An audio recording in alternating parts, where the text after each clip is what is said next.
Hello friends, welcome to my channel. My name is Mohammed and today I'm gonna give you guys an update about the processing of federal skilled worker inland applications. So stay tuned. Before we dive into it, I want to mention that the data I will be sharing here is obtained from IRCC using an access to information request, and I'm not the one responsible for its accuracy. Okay, so for a little bit of background, IRCC has said multiple times that they are prioritizing applications from people who are hard at work in Canada, means the inland applicants. And it's understandable because IRCC could not approve the overseas applicants because their medicals, police and security clearances, and hence the COPRs will keep on expiring until the borders open. However, even for all the inland applicants, there is a lot of confusion as to what is being processed because IRCC website says we are only processing CEC applications at full capacity without a mention of inland or overseas applicants, while all other applications are delayed. It's a little bit funny when IRCC says working at full capacity for CEC applications and have limited capacity for all other applications. I say this because I don't think IRCC have specific officers who only process CEC and specific officers who just process FSW or other applications. And somehow all officers who process FSW are affected by COVID and those processing CEC are not. It is just a question of what are the instructions given to officers as to which applications to process on priority and which not to. So to get some answers, I made an access to information request. So this is the original email of my request. I asked IRCC to provide me three things. The first one is the number of in-process PR applications from people who are FSW inland. This will basically give me the idea of how many applications are still to be processed or how many applications are in the backlog from people who are FSW inland. And I asked them to categorize these applications by each case processing center or office. Second, I asked them to provide the average processing time for FSW inland applications, which has been finalized after February 1st, and also asked them to categorize this by each CPC. So this will tell us after February 1st, how much time it take for those applications which are finalized after February 1st, how much time they were taking. The third one was the number of FSW inland applications which have been finalized and a decision has been made on them. And I also asked them to provide me this data after February 1st and categorize these by each CPC. So this was to get some idea that what is going on with the inland FSW applications.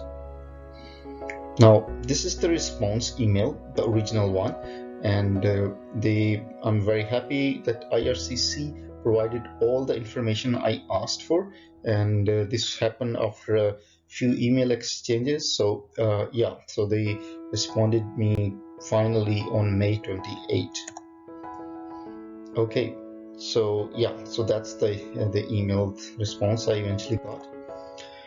Okay, so they provided me all the data, and let's look at the first set of data. So the first one is the processing inventory of permanent resident applications under the federal skilled worker stream from in Canada applicants as of March 31st, 2021. So they provided me the data for only 2 months, starting from 1st of February until the March 31st. So it's basically full 2 months. And although I asked them to provide everything after February 1, but they couldn't do it because they just said that this data is not publicly available. So here you can see that we have the application count or backlog of all the applications which are still to be processed. So the biggest one is the Case Processing Center Ottawa, which has the most applications, and it's 2070 applications there as of March 31st. Montreal is second, and Sydney, Nova Scotia is third. And then we have a list of all the other places, but the grand total, like the total FSW applications which are still to be processed, are 3,760, which is a big number. It's not a small number.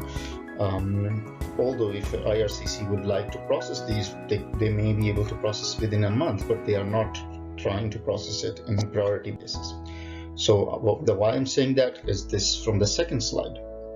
So if you look at this one, the PR applications under the federal skilled worker stream from inland applicants processed between February 1st, 2021 and March 31st, 2021 in cases, and processing times by the CN process office. So these are all the applications which have been finalized between February 1st and March 31st, 2 months.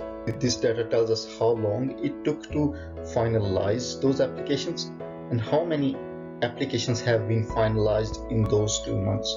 So it tells you what is the current rate of the IRCC processing, and what was the long time, like how much it took on average to process all those applications. Now we can see that in those 2 months only 85 applications has been processed, or the final decision has been made, out of which 78 were approved, 4 were refused, and 3 were withdrawn. So in total 85 applications processed in just 2 months, and the processing time for those applications was 20 months, and this is based on only of those 85 applications roughly.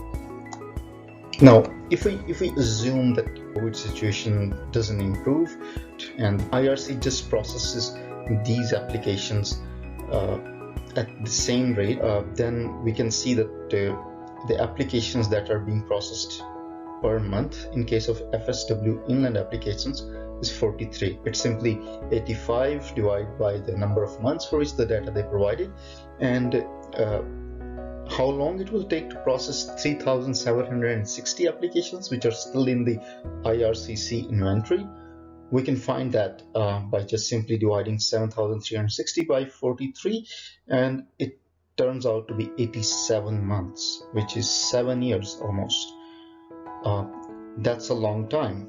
This is the worst case, assuming that the COVID situations do not improve.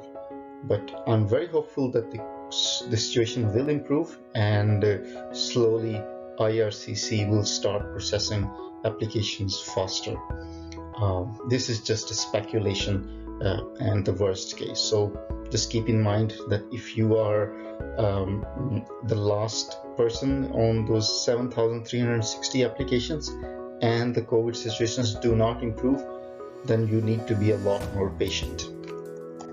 Well, thank you for watching, and please see the links in the description below for the web pages that I used in this video. Thank you, and have a good day.